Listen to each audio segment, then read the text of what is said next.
So North Korean leader Kim Jong Un was just in Russia for his first trip outside of North Korea since 2019. So why? Now, a recent foreign policy article gets at the heart of that question, titled What Putin and Kim Want from Each Other, talking about this recent trip. And big picture, it's not about any major strategic shifts. It's just purely, what can you do for me right now? So they say while both aim to project solidarity against a global order dominated by the West, their strategic convergence actually stems from a more transactional logic spurred on by difficult circumstances for both leaders. Simply put, each man has much to offer the other. And they're actually going to get into some of these aspects as well. It's not purely Russia seeking additional ammunition for the war in Ukraine, although that is kind of a big part of this. And on that front, they say the fact that North Korea remains under a comprehensive United Nations Security Council-backed arms embargo that Russia has long supported seems not to be much of a hindrance. So I feel like we lose sight of that sometimes, right? There's a lot of embargoes against North Korea. Some of them include, you cannot ship weapons and military equipment out of or into North Korea. Russia, being a permanent member of the Security Council, has supported that.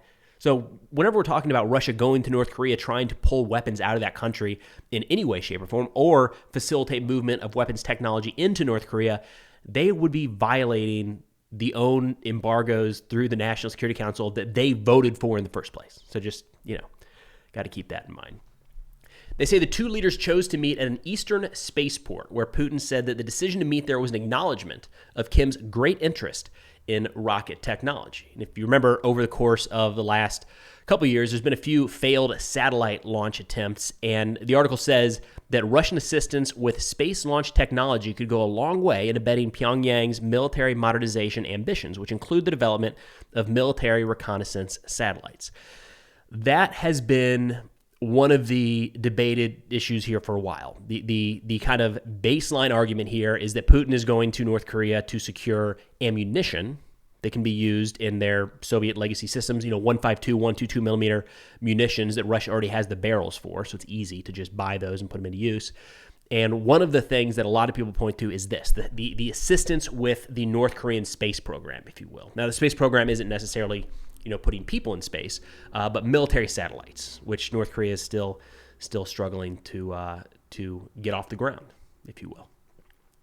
They add that the two leaders also toured a factory that produces Su-35 and Su-57 fighter jets, saying that even short of procuring new fighters, North Korea could benefit from a steady supply of spare parts and components to shore up its existing fleet of Soviet-origin military aircraft, significantly improving their airworthiness and reliability.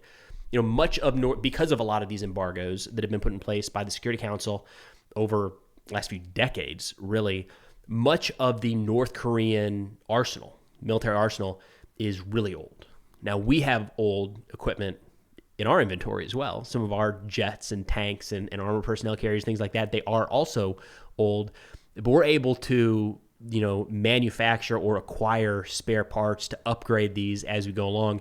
Not easily done in North Korea, right? So one of the big questions when it comes to their military capabilities is, yes, we can see those parades, we can see those tanks, we can see the couple aircraft fly overhead from time to time, but if one part breaks, do you have any ability to replace that in a reasonable amount of time, or is that aircraft now grounded indefinitely? So another big possible opening here for North Korea is just to get more spare parts, right? It's not as flashy, probably not going to raise as many eyebrows as actually sending, Su-35s or Su-57s to North Korea, but simply spare parts for some of their older equipment could go a long way. They say North Korea has long relied on organized criminal networks to source materials such as Kevlar and other fibers from Russia for use in its advanced missiles. Russian facilitation of such transfers, while a violation, again, of United Nations sanctions, would assist in fulfilling Pyongyang's military ambitions. So again, kind of in line with the idea of sending replacement parts to North Korea, really anything, a lot of these different types of materials that North Korea has a hard time getting their hand on, if Russia could facilitate those, would be a big win for North Korea. It flies in the face of these United Nations Security Council sanctions, but you got to wonder, at what point does Russia just not really care about that anymore? Right, the Security Council, or the United Nations, as you say, not the Security Council at this point, has come down pretty hard on Russia for their actions in Ukraine. Is it any surprise then that Russia might look at that same organization and not want to follow through? with some of their previous sanctions placed on their partner states. They say Kim likely approached Putin about the prospect of food aid, which could address severe nutritional challenges that have intensified in North Korea through the pandemic. Such assistance would not violate sanctions, but nevertheless help Kim to address food shortages. So again, and you're going to see this theme here, it's very immediate type things, right? You give me food, I'll give you artillery. You give me parts for our aircraft, we'll give you missiles, is one thing that's going to come up. So it's more a relationship of convenience, it sounds like right now, than some strategic realignment of the international order. They continue saying Moscow's interest in the latest meeting, however, likely lies in North Korea's substantial inventory of artillery shells and rocket artillery munitions that are reverse compatible with Soviet-era launchers in use by Russian armed forces. So this is one of the challenges for both sides so far in this war. It takes a long time to manufacture new artillery shells, new rockets, whatever it might be. Not a crazy, much faster than producing a tank or an aircraft, anything like that. But there's a timeline to that. You can't just decide we're going to increase our production threefold of artillery shells and have those hitting the production floor tomorrow. So the way to have an immediate surge in a very short period of time is to buy ammunition from elsewhere. So that's one of the reasons that the United States and NATO have been sourcing 155 ammunition, not just from inside of the United States, but from partnered countries that also fire that caliber. And it's the exact same reason that Russia is looking to China and North Korea for their caliber of ammunition. The article does add that there are likely some even bigger asks than what we're talking about here that probably aren't on the table right now. They say North Korea, for instance, may seek access to sensitive Russian naval nuclear propulsion technology, with which Moscow is unlikely to part with for little in return. Hard to imagine Russia parting with that anytime soon, no matter what North Korea offers. And they say, similarly, Russia may seek to acquire more advanced North Korean missiles for possible use in Ukraine. I would not be surprised at all if that's in the conversation. If you remember back to the early days of the war, there was a lot of conversation when these Shahed drones started coming in from Iran. Eventually, kind of manufacturing facilities were set up in Russia. Now they're known as the Garan-style drone. But that style of kind of long-range loiter munition coming in from Iran, there was also an argument to procure, I think it was the Fatah missile, I think is what it was, a short-range ballistic missile. The drones there was some pushback there, but there was a lot of outrage about short-range ballistic missiles being sent from Iran to Russia, and that eventually fell through. It doesn't look like it happened at all. So interesting that North Korea may be where Russia is looking for the same thing, right? We're talking about quantity here. It's not that North Korean missiles are more advanced than Russian missiles. Russia's just looking for more of them. They add, there's little to suggest that the recent surge in this relationship has foundations deeper than each country's immediate strategic interests. Moscow may seek to revise the global order in its favor, but enlisting North Korea as a partner in that endeavor will be of limited use. And I think there's a lot of jokes about that. Like if your best friend and the only person that'll talk to you is North Korea, what are you really getting out of this? And I think there's, joking aside, there's some validity to that. Like North Korea is not going to be able to long-term be a strategic partner for Russia. It's kind of a relationship by default in a sense, right? So they're looking to each other right now for assistance because there's not a lot of other places to look. It's not as though North Korea can benefit from a relationship with Russia, but Russia's not gaining a lot in their relationship with North Korea, if you will. Now, in talking about the actual visit itself, they're saying what is particularly notable is that Kim Jong Un chose Russia over China for his first overseas visit since 2019, which they argue suggests that Kim assesses that he will find a more willing patron, at least in the short term, in the increasingly desperate Putin rather than Chinese leader Xi.